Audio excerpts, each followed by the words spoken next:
پنوال شریف دارالفیضان جو کہ حضرت پروفیسر باغ حسین کمال رحمۃ اللہ علیہ کی جگہ ہے، وہاں جانے کا موقع ملا۔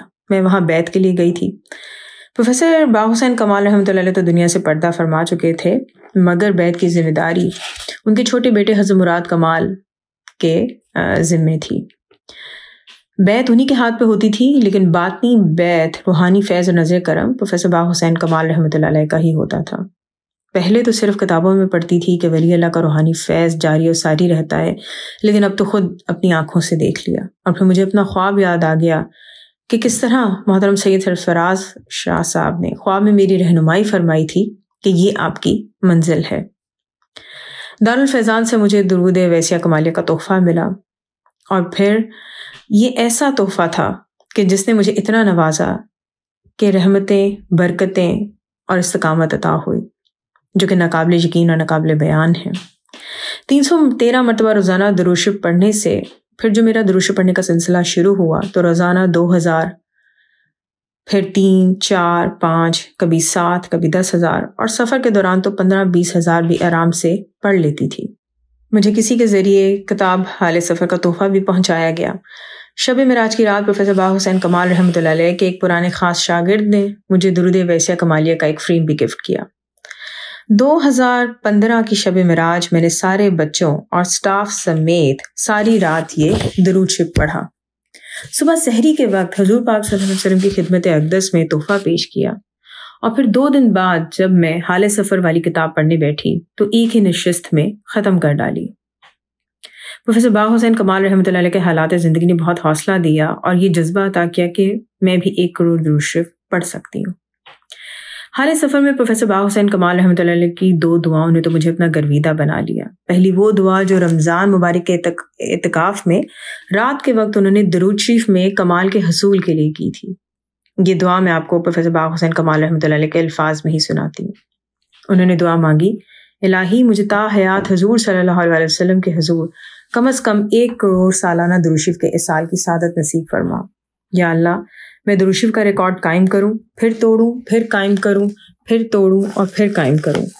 رب العالمین، اے میرے مالک، مجھے امت محمدیہ صلی اللہ علیہ وسلم کے ان پہلے 100 خوش نصیبوں میں شامل فرما جنہوں نے حضور صلی اللہ علیہ وسلم پر کثرت سے درود شریف بھیجا ہے۔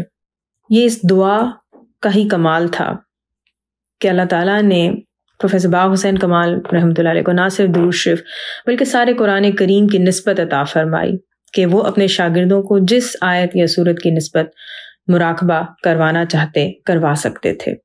اور اگلے رمضان تک پروفیسر باغ حسین کمال رحمۃ اللہ علیہ کو 1 کروڑ مرتبہ درود شریف پورا کرنے کا شرف بھی حاصل ہوا۔ اور دوسری وہ دعا ہے کہ جو باغ حسین کمال رحمۃ اللہ علیہ نے حضور صلی اللہ علیہ وسلم کے دربار میں روحانی محفل میں اللہ تعالیٰ کے سامنے اللہ تعالیٰ کے سب پیاروں کی موجودگی میں امت کی بخشش کے لیے مانگی تھی۔ جب اس دعا کو پڑھا تو مجھے احساس تک نہیں ہوا اور میری آنکھوں سے آنسو بہنے لگے۔ مجھے لگا کہ اللہ تک جانے والا سب سے آسان راستہ مجھے دکھا دیا گیا ہے۔ یہ ایک نعمت ہے جو مجھے عطا کی گئی ہے۔ 2 دن تو بہت ہی سرشاری میں گزرے، اور تیسرے دن نفس اور شیطان دونوں نے میرے دل میں شک اور وسوسے ڈالنا شروع کر دیے کہ دیکھ لینا، کہیں اللہ کا راستہ سمجھ کر سب کچھ گنوا نہ دینا، کہیں ایمان کی دولت بڑھنے کے بجائے لوٹ ہی نہ لی جائے۔ اور پھر ایک سوال کہ کیا پروفیسر باغ حسین کمال رحمۃ اللہ علیہ نے حال سفر کتاب میں جو لکھا ہے وہ سب سچ ہے؟ کیا وہ پیارے نبی کریم صلی اللہ علیہ وسلم کے خاص لوگوں میں سے ہے؟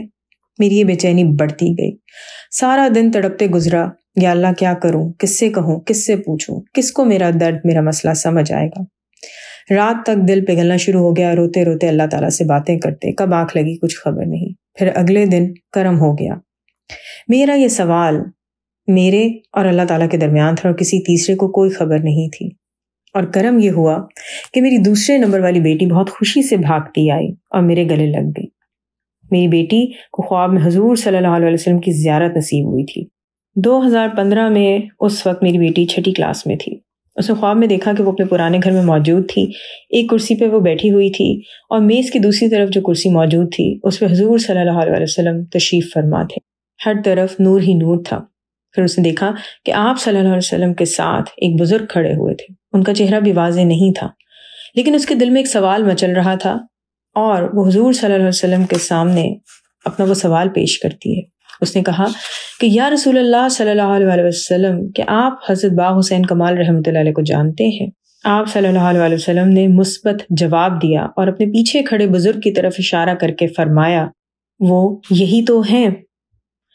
وہ کہتی ہے کہ میں یہ سن کر بہت خوش ہوئی اور دل میں سوچنے لگی کہ ابھی سب کو بتاتی ہوں کہ آپ صلی اللہ علیہ وسلم پروفیسر باغ حسین کمال رحمۃ اللہ علیہ کو اچھی طرح جانتے ہیں۔ وہ کہتی ہے کہ اس نے اسی وقت ان دونوں کو دیکھنا چاہا، مگر صرف نور ہی نور دکھا اور پھر اس کی آنکھ کھل گئی۔